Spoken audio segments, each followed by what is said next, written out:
bonsoir à tous. Merci de nous rejoindre sur la première. Voici les titres de l'actualité de ce mercredi 20 mars. Près de 800 pieds de PACA repérés aux îles sous le vent par la gendarmerie avec l'appui de l'hélicoptère Dauphin. L'une de nos équipes a pu suivre en exclusivité cette opération à terre et dans les airs. Singapour, nouvelle destination d'Air Tahiti Nui. La direction de l'aéroport Changi n'est pas contre et propose aussi son expertise au pays pour la construction d'un nouvel aéroport international. Le reportage de notre envoyé spécial dans un instant. Dans ce journal également, notre dossier sur le déclin de la presse écrite en Polynésie française face au digital et à l'audiovisuel. La presse papier perd du terrain. Vous entendrez les différents journalistes de la place. Le lever des Pléiades, si important dans notre calendrier lunaire, deviendra-t-il un jour férié comme en Nouvelle-Zélande? Depuis 2022, les Maoris célèbrent l'événement autour du 24 juin. Pour en parler, nous recevons ce soir le professeur Rangianehu Matamua, invité par la vice-présidence. Il a fait le tour des institutions.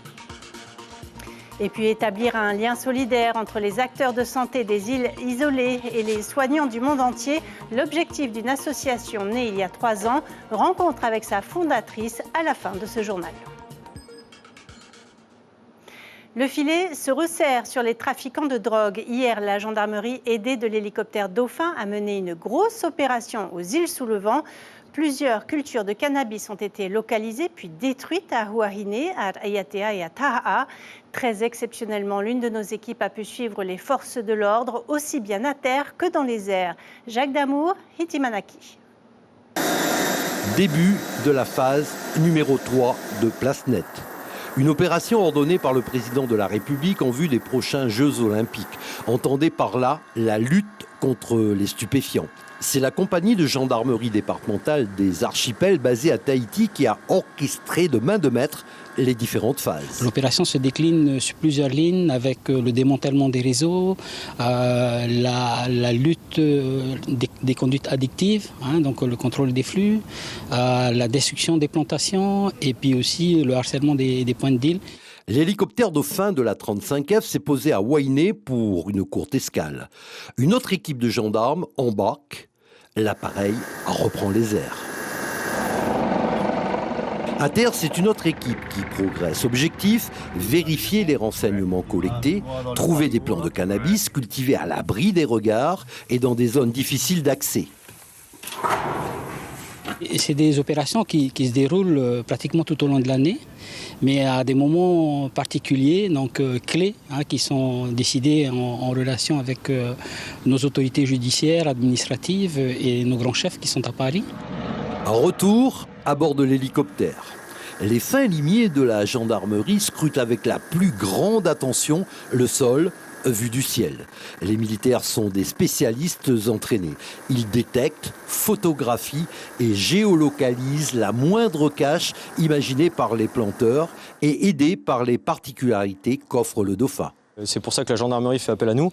C'est pour notre capacité à travailler dans des vallées encaissées, de faire du treuillage de personnel et d'une particularité tactique. Et donc là, ça va être la recherche des indices amenant à la découverte de plantations de cannabis.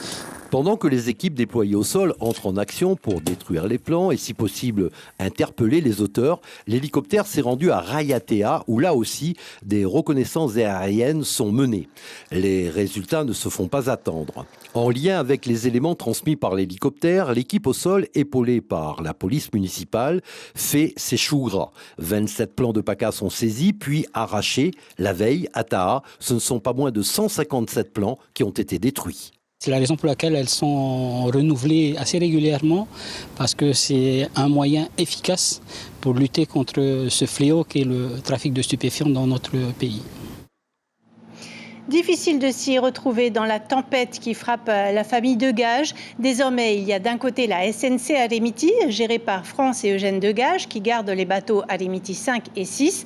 Et de l'autre, il y a la nouvelle société de leur fils qui vient de révéler son nom. Elle a été baptisée Tuatea. Tuatea qui assurera l'exploitation de l'Apethei et du Tauati. Nouveau nom également pour l'Arimiti Ferry 2. Côté client, eh bien, c'est un peu la confusion. On fait le point avec Mélodie Ouhi Lamoa Fassionné et Hubert Liao. La séparation est désormais visible au port maritime de Papeete. 2 guichets bien distincts. D'un côté, la SNC Arimiti et de l'autre, la nouvelle compagnie Tuatea qui va gérer le Tauhati Ferry et le Apetahi. Les clients prennent leur marque depuis ce lundi. Alors justement, mon gros souci ce matin, c'est que j'ai réussi à attraper celui-là, mais on m'a dit que les horaires avaient changé. Donc il faut que je me renseigne maintenant pour ce soir. C'est un peu compliqué par rapport surtout aux applications mobiles, etc. pour les horaires, parce que tout n'est pas à jour. Les billets sont encore valables des deux côtés. Par contre, oui, ce matin, moi j'ai voulu acheter des billets. Donc le bureau est séparé en 2. Donc ça fait drôle, quoi. On fera avec, on est obligé. C'était ça qui était bien avant. Donc Montréal, quand on vient ici, on vient faire les courses et tout, et puis finalement on veut rentrer plus tôt. On avait cet avantage de prendre un autre bateau. J'avais déjà des tickets, alors je suis juste allée voir si ça n'a pas changé, sur quel bateau il fallait aller, quel ferry, et ça a été. Tous les tickets achetés avant le 18 mars sont valables sur les 2 navires. En revanche, passé cette date, depuis 2 jours, donc, chaque compagnie délivre ses propres titres de transport.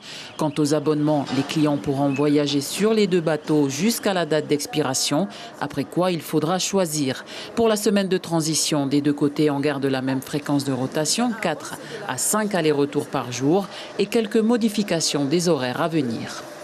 Et là, on est en période d'ajustement. Donc, du coup, on a bougé à la marge quelques horaires, mais on va essayer de voir par rapport au retour client qu'est-ce qui serait le plus adapté. Donc, rien n'est dit qu'on ne bougera pas légèrement à la marge quelques horaires pour satisfaire les clients. Il faut s'adapter. C'est pas évident, mais on fait avec. On essaie de cohabiter dans les meilleures conditions. On travaille ensemble en collaboration. Quelques petits retards sont à prévoir cette fin de semaine, période transitoire oblige, avec en plus un flux important de passagers ces derniers jours, dû à la panne du Televo.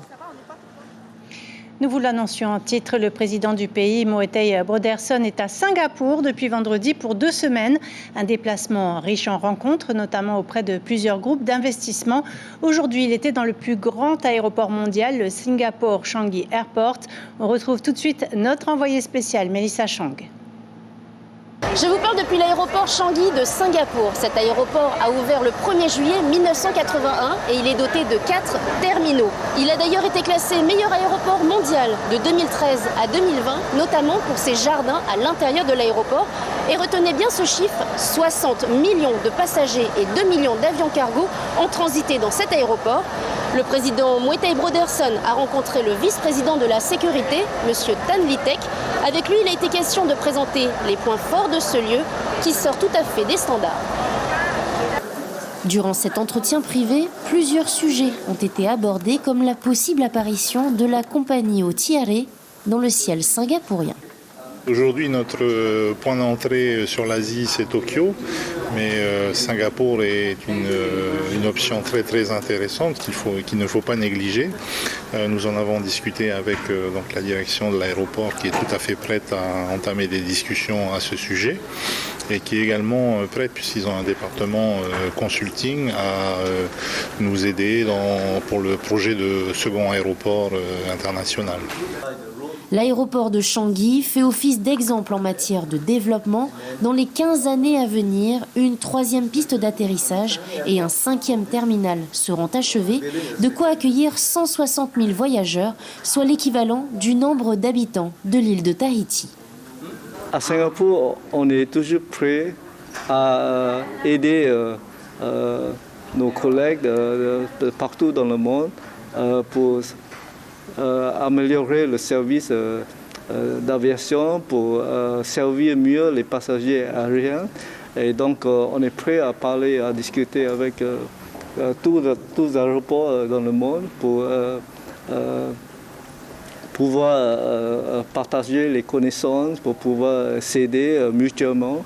Donc, c'est quelque chose que Singapore Changi Airport est prêt à faire. Après l'aérien, place au maritime. Ici, 260 000 conteneurs sont déplacés quotidiennement. Les 55 000 agents de l'enseigne PSA Singapour peuvent s'appuyer sur les dernières technologies en matière de portique. Résultat, 50 millions de conteneurs y sont traités chaque année. De belles réussites singapouriennes qui, on l'espère, pourront inspirer le gouvernement local pour développer davantage ces secteurs au Fénois. C'est un média quasiment en voie de disparition en Polynésie française. La presse écrite est en déclin depuis plusieurs années. Le constat est implacable. La Dépêche de Tahiti a disparu et aujourd'hui, il ne reste plus qu'un seul quotidien, Tahiti Info. On fait le point sur l'évolution et la transformation de la presse écrite au Fénois avec ce dossier signé Maruki Duri.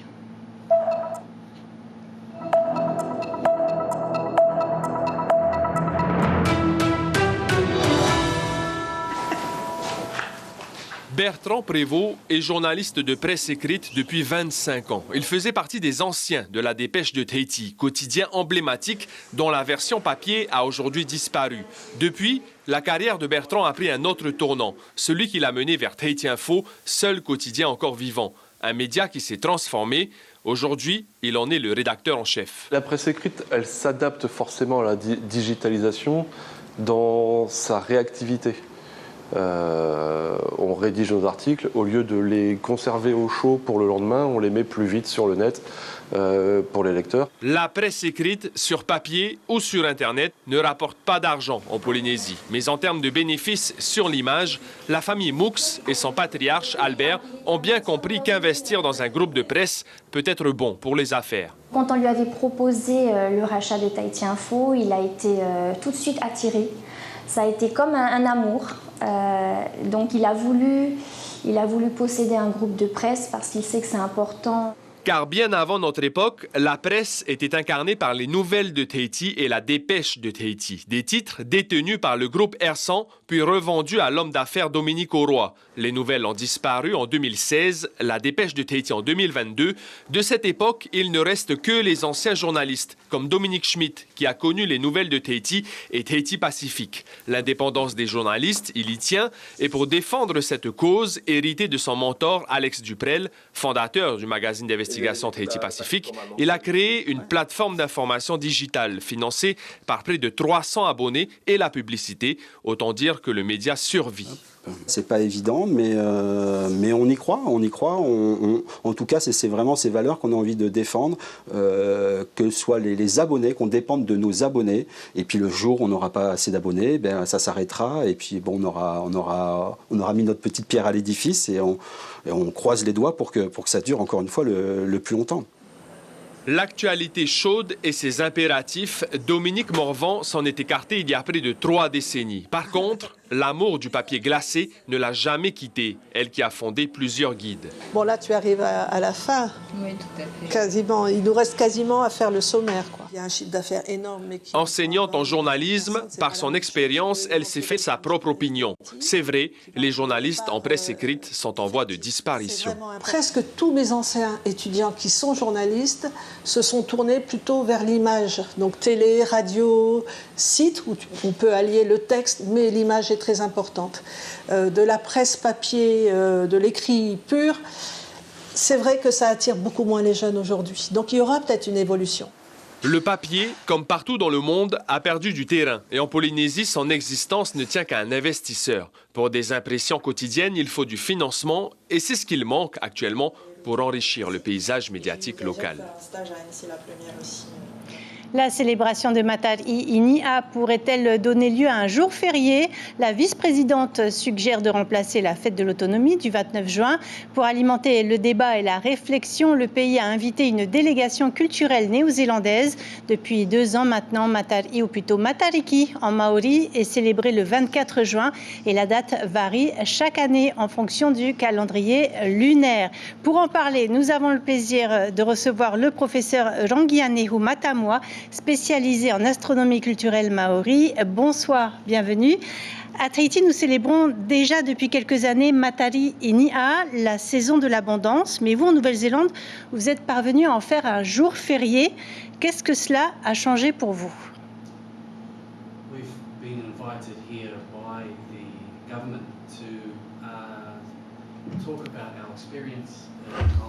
Nous avons été conviés par le gouvernement pour discuter de notre expérience à Aotearoa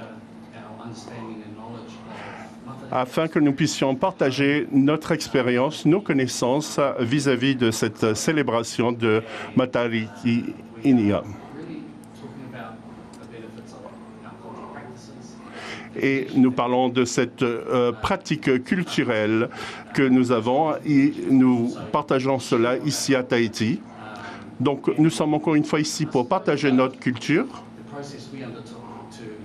et bien sûr parler, discuter du processus. Est-ce qu'on peut parler d'un nouvel an à l'image du 31 décembre du calendrier grégorien ?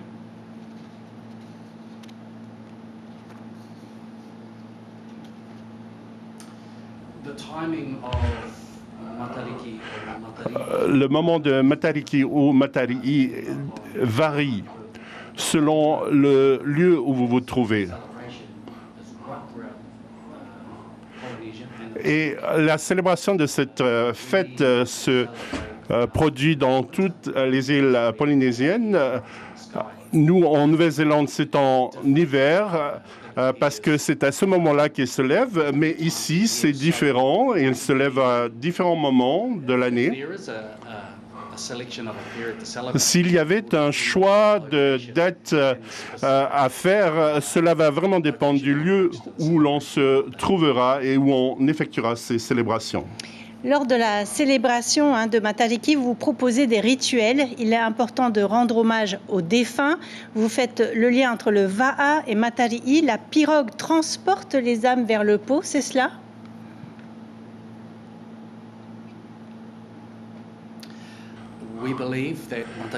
Nous croyons que Matariki comporte trois objectifs importants. Le premier d'entre eux est celui de rendre hommage aux défunts et qui sont des âmes qui sont transportées dans cette pirogue et qui deviennent des étoiles. Et le deuxième aspect est la célébration de l'abondance et la troisième, un regard vers l'avenir. On a l'habitude justement ici de parler de la période d'abondance et de la période de disette. Est-ce la même chose en Nouvelle-Zélande ? Est-ce que le lever marque une rupture au niveau de la nature ? Est-ce que Matarii Raro est également propice aux transmissions, à l'enseignement ?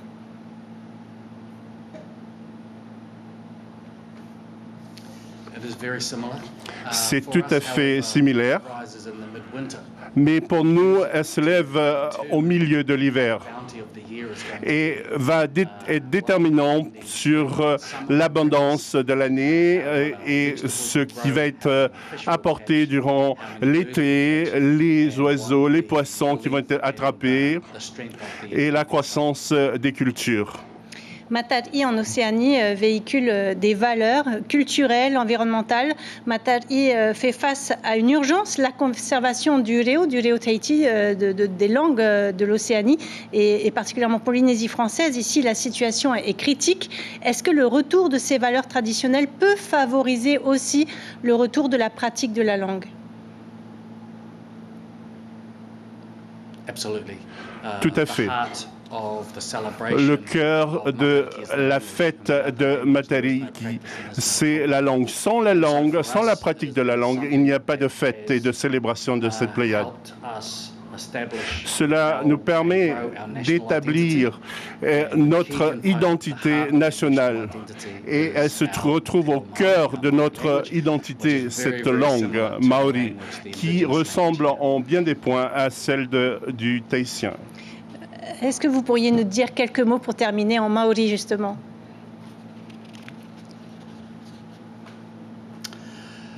Manoa tia te putanga o Matariki, manoa tia te ariki o te rangi, manoa tia te mātahi o te tau, tēnā koutou katoa. Merci beaucoup, Rangianehu Matamoa. Merci d'avoir bien voulu répondre à nos questions et merci également à Billy Vaitoare pour la traduction. Les 4e assises des sages-femmes de Polynésie française, c'est à la mairie de Pir'e pendant 2 jours. Ce colloque rassemble 150 professionnels. Parmi les thèmes cette année, naître dans sa culture ou encore les 1000 premiers jours. Depuis 2 ans, une maison de naissance accolée à l'hôpital permet d'accompagner les mamans qui souhaitent accoucher le plus naturellement possible. Et demain, Mata Williams, présidente du Conseil de l'Ordre des sages-femmes, sera l'invité café d'Ibrahim Ahmed Azi. Allez, pour terminer, on part à la rencontre de Magali Janteur, médecin et navigatrice. Elle combine son tour du monde en voilier avec une mission pour son association Trait d'Union Soignants des îles. Objectif, rencontrer les soignants isolés des îles françaises à travers le monde et partager leurs témoignages. Après les Gambiers et les Marquises l'an dernier, elle se prépare actuellement à la suite de son périple. Charlotte Mestre et Mirko Vanfo l'ont rencontrée. Vérifier la coque, huiler la barre, faire la révision du moteur. Avant le départ pour les îles sous le vent, début avril, Magali Janteur s'assure que le Tuati Manuia sera fin prêt. Le voilier de 36 pieds abrite aussi une montagne de matériel médical. Donc c'est pour faire face à mes propres problèmes à bord, quand il y a des équipiers qui se blessent, ou bien dépanner à l'escale s'il y a des plaisanciers ou des personnes qui ont besoin, mais c'est à titre personnel. Ça me permet de rendre service le long de mon chemin.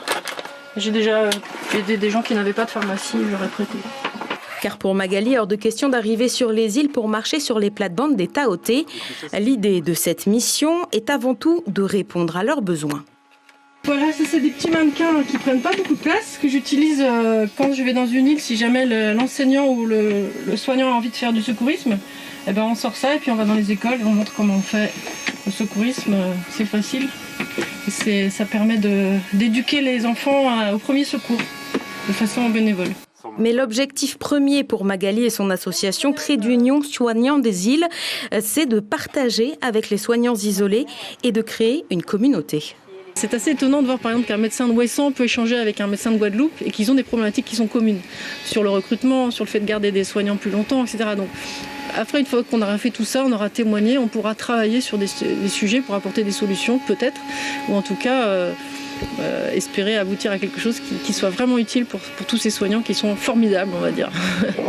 Un voyage et des rencontres qui passeront aussi par les Tuamotu et les Australes jusqu'en juin. Magali et Tuati Manuia mettront ensuite le cap vers Wallis et Futuna et la Nouvelle-Calédonie. L'information principale de ce journal, c'est cette opération de gendarmerie menée aux îles sous le vent. 600 pieds de Pakalolo ont été identifiés à Huahine, 27 à Ayatea et 157 à Taha. Avec l'appui de l'hélicoptère Dauphin, la compagnie des archipels a recherché ces plantations pour les détruire. Les hommes ont parfois dû être élitreillés sur les sites. Les auteurs seront ensuite identifiés et interpellés par la justice. Au programme de votre soirée sur la première, à ne manquer sous aucun prétexte le best-of du marathon Polynésie, la première Tahiti Cadeau Va'a. Puis vous pourrez voir le documentaire Chatham Islander, sélectionné au FIFO l'année dernière. Un magnifique documentaire sur les habitants de cet archipel au sud-est de la Nouvelle-Zélande. La une de Tahiti Info demain, le quotidien titre sur l'hôpital en manque de lait maternel. On arrive au terme de ce journal. Merci de l'avoir suivi. On se retrouve demain soir. Passez une très belle soirée sur la première et n'oubliez pas de regarder le résumé de notre belle course de Va'a. C'est juste après ce journal. À demain.